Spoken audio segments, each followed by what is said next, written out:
ॐ निधाय हृदि विश्वेशं विधाय गुरुवन्दनं बालानां सुखबोधाय क्रियते तर्कसङ्ग्रहः।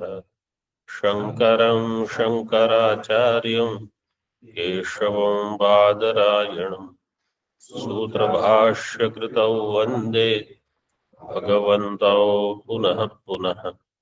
ईश्वरो गुरुरात्मेति मूर्तिभेदविभागिने व्योमवद्व्याप्तदेहाय दक्षिणामूर्तये नमः।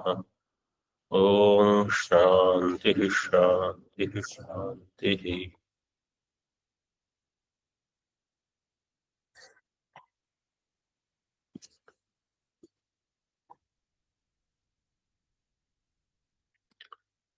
किरणावली टीका में पृष्ठ क्रमांक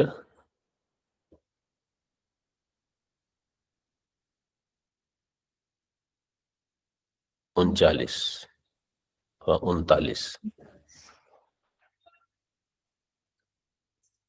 39 भी बोल सकते हो।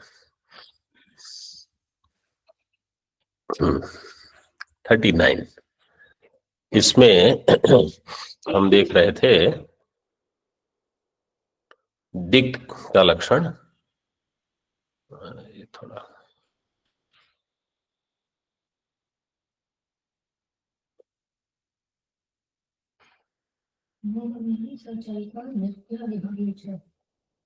हाँ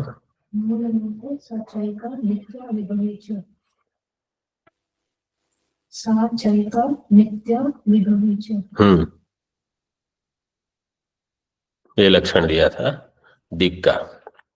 अब नीचे टीका में देखिए किरणावली में हम देख रहे थे कि अस्ताचल सन्निहित जो दिक् है वो प्रतीची और उदयाचल सन्निहित है वो दिक् प्राची, ऐसे बताया है। अब उदयाचल सन्निहित, कल हमने क्या एक पद दिया था, भूतावच्छिन्ना। क्योंकि उदयाचल सन्निहित अगर हम कहेंगे काशी उदयाचल सन्निहित है, लेकिन इतना सन्निहित नहीं है जितना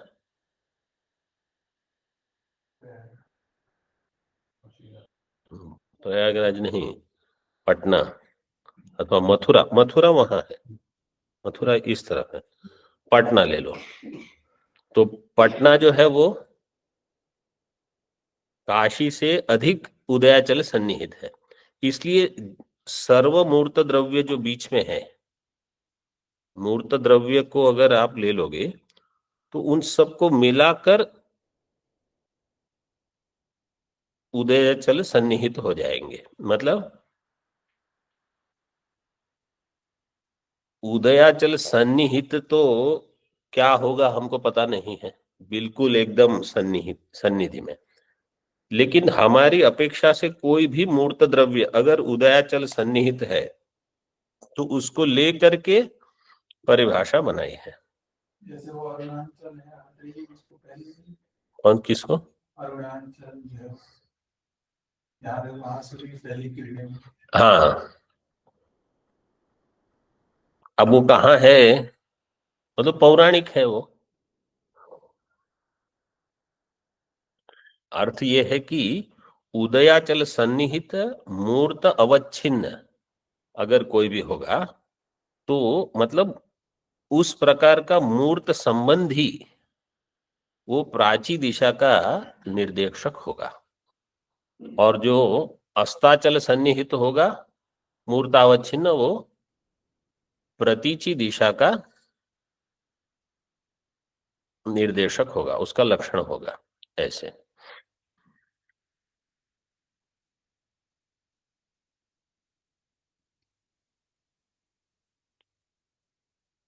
मतलब पूर्व के अत्यंत निकट जो है वो अगर हमको नहीं भी पता है, लेकिन जितने मूर्त अवच्छिन्न है तद मध्यवर्ती उन सब का उल्लेख पूर्वत्वेन ही होगा। ऐसे इसी प्रकार पश्चिमत्वेन। मूर्त इसलिए दिया है कि अमूर्त जैसे आकाश है, तो उसको पूर्व है या पश्चिम है, आकाश की गणना नहीं हो सकती। काल है, उसकी गणना नहीं हो सकती, इसलिए मूर्त कहा। जैसे कोई नगर है अथवा पदार्थ है अथवा कोई चिन्ह हो गया समझो, हाँ, मूर्तावच्छिन्न।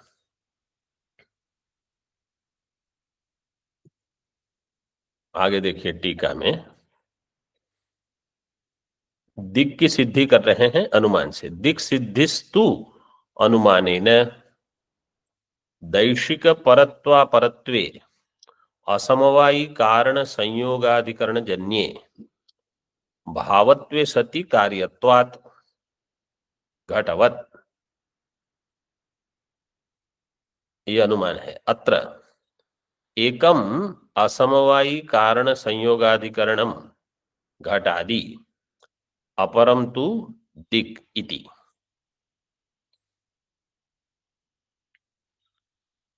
परत्व अपरत्व, दैशिक परत्व क्या है?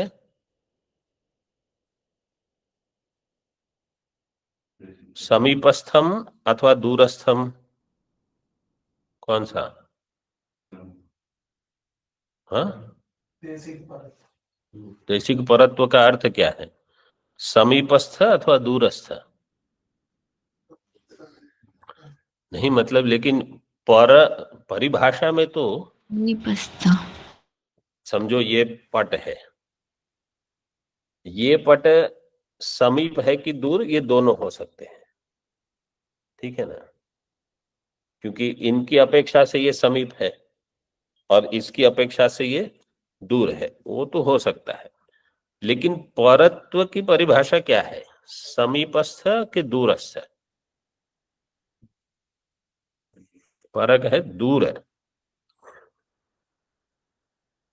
परक का अर्थ क्या है?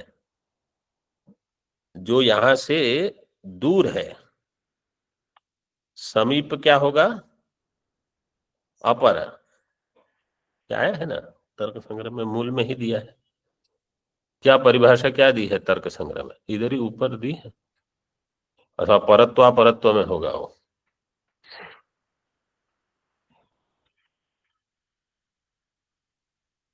गुणत्वे सति परव्यवहार असाधारण कारणम्। लेकिन पर क्या है?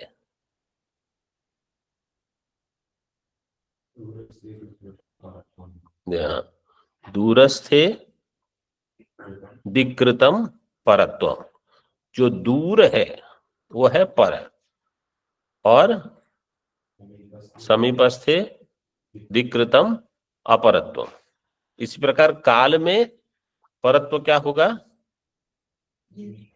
ज्येष्ठत्वम, जैसे राम है, और अपरत्वम लक्ष्मण है, कनिष्ठ। ऐसे पिछली बार भी जब हमने पूछा था यही विरुद्धायन उत्तर दिए गए थे। दैशिक परत्व अपरत्व, तो परत्व अपरत्व भान है, दूरस्थ समीपस्थ। इसमें असमवायी कारण, असमवायी कारण संयोग, जैसे पट का असमवायी कारण क्या है? तंतु संयोग। तंतुओं का संयोग होगा, वो असमवायी कारण होगा। दैशिक परत्व अपरत्व में असमवायी कारण होगा। असमवायी कारण और संयोग के बीच में कर्मधारय करना। असमवायी कारणश्च असौ संयोगश्च इति असमवायी कारण संयोग। ये जो संयोग है वो द्विष्ठ होता है, संयोग संबंध द्विष्ठ होगा, दो में रहेगा। उसके जो स्थान रहेंगे संयोग के, उसको कहा गया यहां अधिकरण। पंक्ति देखो, असमवायी कारण संयोग अधिकरण।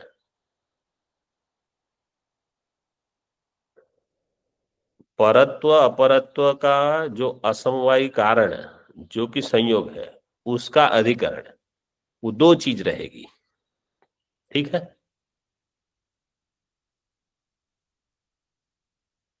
तज्जन्य, जन्य क्योंकि द्विवचन है, जन्यम जन्य, परत्वा परत्वे असमवायी कारण संयोगाधिकरण जन्य, इतना हो गया। इसके बाद पुस्तक में वहां 1 नंबर दिया है भावत्व के, वो आपके पुस्तक में है, मतलब हमारे, लेकिन कुछ टिप्पणी है क्या उसमें, मतलब गलत है कुछ? हाँ, नहीं नहीं, कोट नहीं है, कोट तो दैशिक से शुरू हुआ है। आपकी पुस्तक में स्वामी जी कोई टिप्पणी नहीं है ना उसमें? हाँ ठीक है, जो भी हो वो। भावत्व सति कार्यत्वात्, ये हो गया हेतु।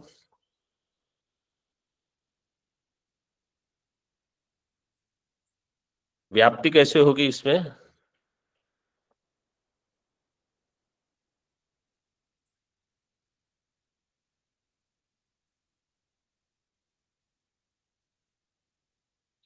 व्याप्ति कैसे होगी? यत्र यत्र भावन्ते सति कार्यत्वं तत्र तत्र अपरत्वापरत्वे समवायिकारणसंयोग अधिकरणजन्यत्वम्। नहीं, साध्य कितना है इसमें? हाँ, साध्य केवल इतना ही है। दैशिक परत्व अपरत्वे ये तो पक्ष है, वहां लाइन दी है, वो लाइन गलत है। परत्वा परत्व के बाद एक थोड़ी वो गलत है, उसको काट दो। वो पक्ष और साध्य के बीच में लाइन नहीं रखते।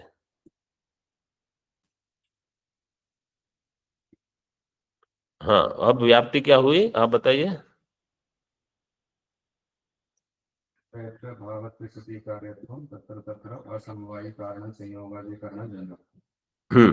यत्र भावत्वे सति कार्यत्वम, मतलब जो भाव रूप कार्य है, भावत्वे सति कार्यत्व का अर्थ क्या है? जो भाव रूप कार्य होगा, तत्र तत्र असमवायी कारण संयोग अधिकरण जन्यत्वम। अभी घट में उसको घटाएंगे, घट भाव रूप है, कार्य है, तो भावत्वे सति कार्यत्वम हेतु दृष्टांत में रह गया। अब साध्य में देखो, ये प्रक्रिया हमने पहले भी बताई है कि कैसे घटाना। अनुमान, फिर पहले व्याप्ति देख लेनी, फिर दृष्टांत में हेतु को घटाओ, फिर दृष्टांत में साध्य, असमवायी कारण संयोग अधिकरण जन्यत्व। घट जो होगा वो असमवायी कारण संयोग के अधिकरण से जन्य होगा, सरल है। घट का असमवायी कारण क्या होगा? कपाल संयोग। तो कपाल जो है अधिक असमवायी कारण जो कि संयोग है कपाल का, उसका अधिकरण हो गया कपाल, तज्जन्यत्वम घट में, कपाल जन्यत्व घट में आ गया। तो दृष्टांत में हेतु रह गया, साध्य रह गया। ठीक है। अब पक्ष में दैशिक परत्व अपरत्वम कोई भी एक ले सकते हो, यहां दोनों एक साथ सिद्ध कर रहे हैं, इसलिए द्विवचन दिया है। तो दैशिक परत्व अपरत्व ये भाव रूप है और कार्य है। कार्य क्योंकि जन्यत्व तो होगा उसमें, कोई एक चीज, समझो ये पट है, अभी ये पर है, अथवा समझो ये अपर है, आप लोगों की दृष्टि से ये अपर है। अब इसके मध्य में समझो हमने कुछ रख दिया, तो ये जो अपर था वो, अब पर था वो, नहीं पहले अपर था, अब हो गया पर इसकी दृष्टि से, तो परत्व अपरत्व जन्य होगा। मतलब वो किसी के होने से, किसी के नहीं होने से उसमें परत्व अपरत्व आते रहेगा। तो दैशिक परत्व अपरत्व में भावत्व सति कार्यत्वम ये घट गया हेतु, इसलिए उसमें साध्य भी रहेगा, असमवायी कारण संयोग अधिकरण जन्यत्व। अब ये क्या कहना चाहते हैं इसको समझ लो। दैशिक परत्व अपरत्व मतलब घट दृष्टांत दिया है, आगे की पंक्ति देखो, अत्र एकम असमवायी कारण संयोग अधिकरणम घट आदि। दो द्विष्ट होगा संयोग संबंध, उसमें से एक क्या होगा, असमवायी कारण संयोग का अधिकरण एक होगा घट आदि, मतलब कोई भी पदार्थ है, वस्तु। दूसरा क्या होगा, अपरम तु दिक। अपरम का अर्थ यहां क्या है, हाँ द्वितीय। तो द्विष्ट संबंध होगा तो एक तो आपको पता है घट आदि, तो घट जो है समझो कहीं पर भी, घट और जो भी दिक, पूर्व पश्चिम, जिसको भी आप गिन रहे हो, इन दो के बीच में असमवायी कारण संयोग अधिकरण जन्यत्व, तो वहां दैशिक परत्व अपरत्व आ जाएगा। घट में दैशिक अपरत्व है, वही घट में अब दैशिक परत्व हो गया, ऐसे।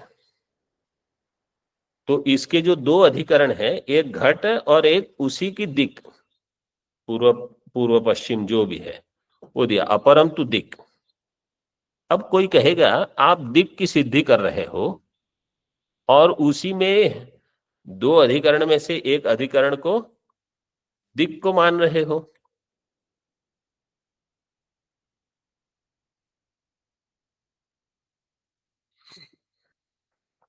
तो इसलिए आगे कहा दिक्त्वम अखंडोपाधि ही। मतलब जो दिक है,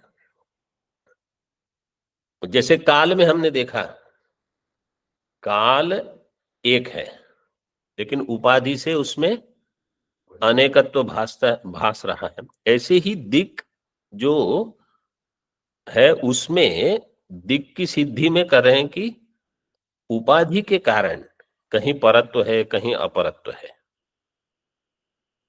तो अपने आप में दिक्त्वम अखंड उपाधि, जैसे आकाशत्वम अखंड उपाधि, कालत्वम अखंड उपाधि। क्यों? क्योंकि इसमें जाति नहीं है, लेकिन उपाधि के कारण उसमें अनेकत्व प्राप्त हो जाएगा। तो उस उपाधि को लेकर जो द्वितीय अधिकरण कहा है, असमवायी कारण के संयोग का द्वितीय अधिकरण, वो है दिक। क्योंकि उसकी अपेक्षा से वो जो पदार्थ है वो पर अपर होगा, पूर्व में होगा पश्चिम में होगा, जैसे भी। ऐसे दिक की सिद्धि कर रहे हैं।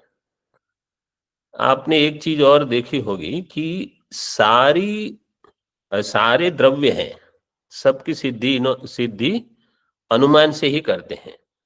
काल दिक जो भी है, पृथ्वी से लेकर सबकी सिद्धि अनुमान के द्वारा की गई है।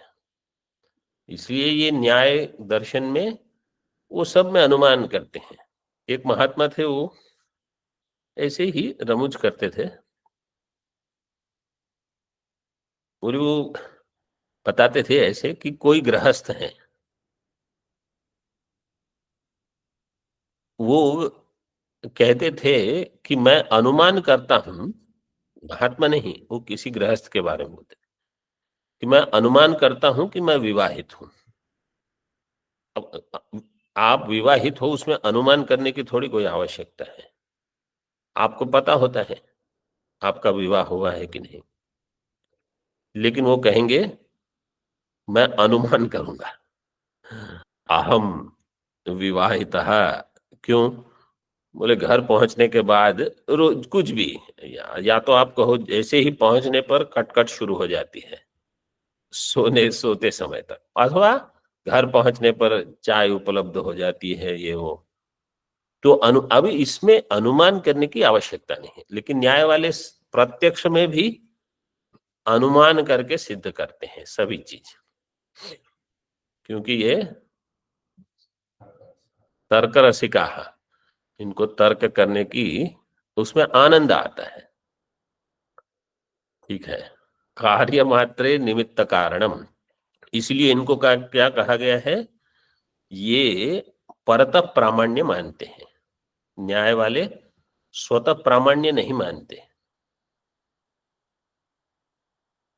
कार्य मात्रे नैमित्तिक निमित्त कारणम इति, टीका दीपिका में दिया है दिग अपि कार्य मात्रे निमित्त कारणम। कार्य मात्र के प्रति ये निमित्त कारण होगा, जैसे काल में भी हमने देखा।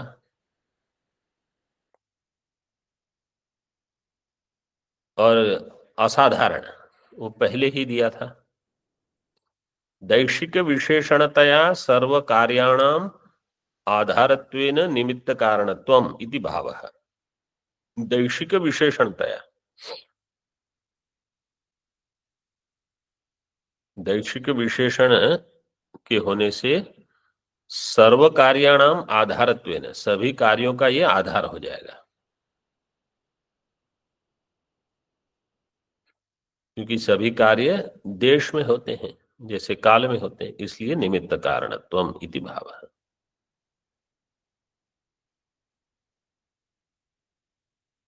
अब आत्मा के बारे में बताते हैं। ज्ञानाधिकरणम आत्मा सद्विविधः परमात्मा जीवात्मा चेति तत्रेश्वरः सर्वज्ञः परमात्मैक एव जीवात्मा प्रतिशरीरम भिन्नो विभुर्नित्यश्च। फिर से एक बार आप लोग।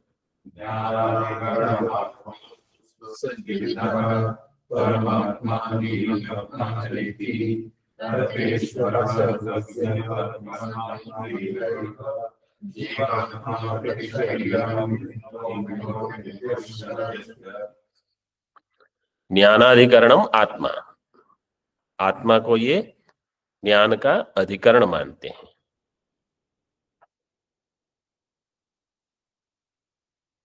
ज्ञान का अधिकरण मतलब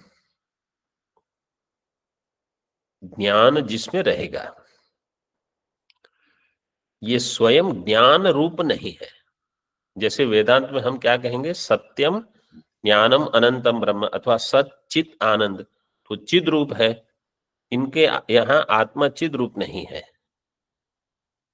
आत्मा स्वतः ज्ञान नहीं है, आत्मा में ज्ञान रहेगा, आत्मा ज्ञान का अधिकरण बनता है इनकी दृष्टि में। मतलब वही है। वेदांत सार में ये न्याय वैशेषिक और प्रभाकर, इनके पक्ष को आत्मा जड़ रूप है ऐसा मानते हैं वो। मतलब वहां जड़ दिया शब्द है कि अज्ञान शब्द दिया है, अज्ञान शब्द दिया है वहां। आत्मा क्या है, अज्ञान है। क्यों? क्योंकि सुषुप्ति में कोई भान नहीं होता, तो यही स्वरूप है आत्मा का। ये न्याय वैशेषिक और प्राभाकर तार्किकौ, इस प्रकार से वहां सर्व वेदांत सिद्धांत सार संग्रह में भी ये दिया है विस्तार से। उसके बाद है कुमारिल भट्ट। भट्ट के दर्शन में आत्मा कैसा है, ज्ञान और अज्ञान दोनों। मतलब देखो, पहले कोई कहेगा केवल अज्ञान रूप है, फिर दूसरे आएंगे बोले नहीं, ज्ञान भी है अज्ञान भी है। क्यों? क्योंकि सुखम अहम अस्वाप्सम न किंचित अवेदिशम, तो न किंचित अवेदिशम ये अज्ञान हो गया, लेकिन सुखम अहम अस्वाप्सम ये तो भान हुआ है, अथवा न किंचित अवेदिशम इस अज्ञान का ज्ञान हुआ ना। इसलिए आत्मा ज्ञान अज्ञान दोनों रूप होगा। ये एक क्रम, एक सीढ़ी ऊपर चढ़े आप। फिर वेदांती आएंगे अथवा सांख्य आएंगे, पहले वो क्या कहेंगे, आत्मा केवल ज्ञान रूप है, ज्ञान अज्ञान नहीं है। फिर वहां क्षणिक विज्ञान वाले आ सकते हैं, वो कहेंगे हाँ ज्ञान रूप तो हम भी मानते हैं, लेकिन वो ज्ञान कैसा है, क्षणिक है, काल से परिच्छिन्न होगा वो आत्मा। मतलब वो ज्ञान जो है वो काल में परिच्छिन्न होता रहेगा, टूटा हुआ है, केवल क्षण प्रतिक्षण प्रध्वंसी होगा वो। तो सांख्य कहेंगे नहीं, हम तो उसको नित्य मानते हैं, लेकिन वो प्रकृति से परिच्छिन्न होगा।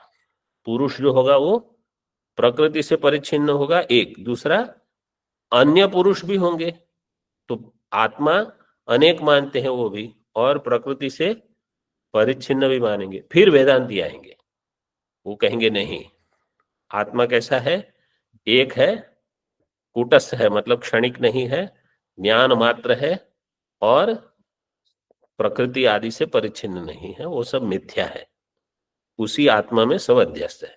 तो कैसे देखो विचार की धारा, कोई कुछ मानता है और चार्वाक तो कुछ और ही मानते हैं, वो भी जड़ मानते हैं देह रूप में। वहां से लेकर हमारी बुद्धि में मेरे बारे में क्या समझ है, उसी का ये एक क्रम है। मैं अपने आप को क्या मानता हूं, अथवा मैं अन्य को क्या मानता हूं, देह ही मानता हूं, वो तभी होगा जब मैं अपने आप को भी देह मानता हूं। ये ऐसा कभी नहीं होगा कि मैं ब्रह्म हूं, आप सब क्या शरीर वाले, ऐसे कौन सोच सकता है। जो मेरी समझ अपने बारे में है वही अन्य के बारे में होगी। तो जो अपने आप में ब्रह्म जान लेता है वो समस्त ब्रह्म ही दर्शन करेगा, फिर ब्रह्म ही है और कुछ नहीं। ये मतलब हमारा विकास कैसे हो रहा है यात्रा में, जीवन यात्रा में, ये देखना है। इसलिए हमारे जो ग्रंथ है उसमें ये क्रम दिया जाता है। वहां केवल इतना है कि बौद्धों को अलग बता देते हैं, क्योंकि वो नास्तिक दर्शन है, फिर सब आस्तिक दर्शन एक साथ लेते हैं। लेकिन वास्तव में उनका भी चिंतन सशक्त है, बिल्कुल ऐसे ही अग्नि के जैसे नहीं है वो। ज्ञान अधिकरणम आत्मा सद्विविधा, ये दो प्रकार के हैं आत्मा, मतलब दो प्रकार के आत्मा इन लोगों ने माने हैं, परमात्मा जीवात्मा च इति। तत्र ईश्वर है सर्वज्ञ है, परमात्मा एक है, उसमें जो ईश्वर है वो सर्वज्ञ है, वो परमात्मा है, एक ही परमात्मा हो सकता है। और जीवात्मा प्रति शरीरम भिन्नो विभुर नित्यश्च, जीवात्मा जो है वो प्रति शरीर भिन्न है, विभु है और नित्य है। अद्वैत वेदांत को छोड़ के बाकी सारे दर्शनों ने जीवात्मा को अनेक माने हैं, सभी लोगों ने। मतलब वेदांत कहेगा जीवात्मा वास्तव में ब्रह्म ही है, केवल छाया रूप से अगर आप चिच्छाया अथवा चिदाभास मानते हो तो अनेक कह सकते हो। आत्मा वास्तव में एक ही है। प्रति शरीरम भिन्नो विभुर नित्यश्च, टीका में।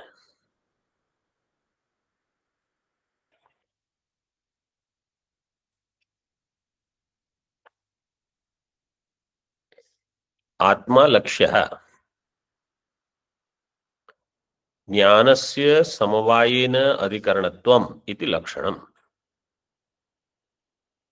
आत्मा का लक्षण क्या कर रहे हैं, ज्ञानस्य समवायेन अधिकरणत्वम्, ये लक्षण है। विषयता संबंधेन विषयाणाम ज्ञानवत्वात् तत्र अतिव्याप्ति वारणाय समवायेन इति। घट और घट का ज्ञान,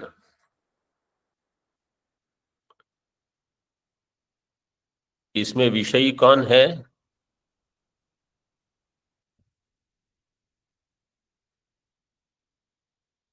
जो ज्ञान होगा वो विषय क्योंकि घट तो विषय है ही, अभी इतना तो आप लोग जानते ही हो। तो ज्ञान घट में किस संबंध से रहेगा, विषयता संबंध से, इसलिए दिया है देखो, विषयता संबंधेन विषयाणाम ज्ञानवत्वात्। विषय जो है विषयता संबंध से ज्ञान वाले हो जाएंगे, ठीक है। विषय विषयाणाम ज्ञानवत्वम, विषय जो होंगे, क्योंकि ज्ञान विषयता संबंध से वहां रहेगा, इसलिए विषय हो जाएंगे ज्ञानवत। तो आत्मा भी ज्ञान वाला है, विषय भी ज्ञान वाले हो गए। तो अभी आपको क्या करना है, विषयों में अतिव्याप्ति है उसका वारण करना है। इसलिए क्या कहा, समवायेन, क्योंकि विषयों में ज्ञान रहेगा विषयता संबंध से, लेकिन आत्मा में ज्ञान रहेगा समवाय संबंध से। ठीक है, विषयता संबंधेन विषयाणाम ज्ञानवत्वात् तत्र अतिव्याप्ति वारणाय समवायेन अधिकरणत्वम्। भूतलादि वारणाय ज्ञान इति, भूतल भी किसी का समवाय न अधिकरण हो जाएगा, समवाय संबंध से भूतल में कुछ रह सकता है, उस भूतल का धर्म इत्यादि गुण जो है उसके। तो इसलिए ज्ञानस्य समवायेन अधिकरणत्व, वो ज्ञान का अधिकरण है, भूतल में ज्ञान नहीं रहेगा, आत्मा में ज्ञान रहेगा, इसलिए ज्ञानस्य समवायेन अधिकरणत्वम आत्मा। यहां तक रखते हैं। ओम पूर्णमदः पूर्णमिदं पूर्णात् पूर्णमुदच्यते पूर्णस्य पूर्णमादाय पूर्णमेवावशिष्यते। ओम शांति शांति शांति। शंकरं शंकराचार्यं केशवं बादरायणं सूत्रभाष्यकृतौ वन्दे भगवन्तौ पुनः पुनः। ईश्वरो गुरुरात्मेति मूर्तिभेद विभागिने व्योमवद्व्याप्तदेहाय दक्षिणामूर्तये नमः। ओम शांति शांति शांति।